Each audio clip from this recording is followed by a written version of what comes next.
بسم اللہ الرحمن الرحیم۔ السلام علیکم۔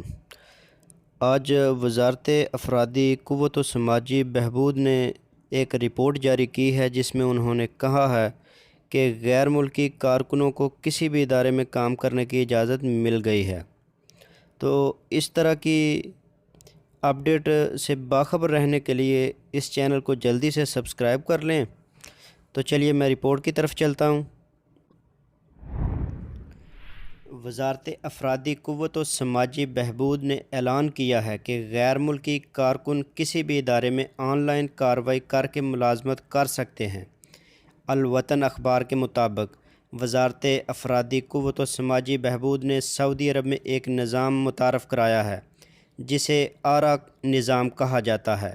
اس کے تحت ایک تجارتی ادارہ دوسرے تجارتی ادارے کو اپنے کارکن فراہم کرنے کا مجاز ہے۔ وزارت افرادی قوت نے موجودہ بحرانی حالات کے پیش نظر نجی کمپنیوں اور غیر ملکی کارکنان کے مسائل کے لیے کئی حل پیش کیے ہیں۔ جائزوں سے پتہ چلا تھا کہ سعودی لیبر مارکیٹ میں غیر ملکی کارکن ضرورت سے زیادہ ہیں، جبکہ متعدد نجی اداروں کو ان کی خدمات درکار ہیں۔ وزارت نے فریقین کی ضروریات کے پیش نظر آن لائن اجیر کے تحت کارروائی کر کے ایک تجارتی ادارے کو اپنے کارکن دوسرے تجارتی ادارے کے حوالے کرنے کی اجازت دے دی ہے۔ یہ کارروائی آریتا والے نظام کے تحت ہوگی۔ وزارت افرادی قوت نے توجہ دلائی ہے کہ اس کارروائی کی بدولت متاثرہ تجارتی اداروں پر افرادی قوت حاصل کرنے کے سلسلے میں مالی دباؤ کم ہوگا۔ ضرورت مند ادارے مملکت میں موجود غیر ملکی کارکنان کی خدمات سے فائدہ اٹھا سکیں گے۔ وزارت افرادی قوت نے توجہ دلائی ہے کہ آرا نظام کے تحت غیر ملکی کارکن کسی دوسرے ادارے کے حوالے کرنے کی کارروائی آن لائن ہوگی۔ اس کے لیے کسی بھی ادارے کو وزارت کے چکر نہیں لگانا پڑیں گے۔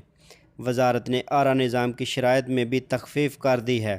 ماضی میں آرا نظام کی ایک شرط یہ تھی کہ دونوں تجارتی اداروں کا کاروبار ایک جیسا ہو، مگر اب یہ شرط ختم کر دی گئی ہے۔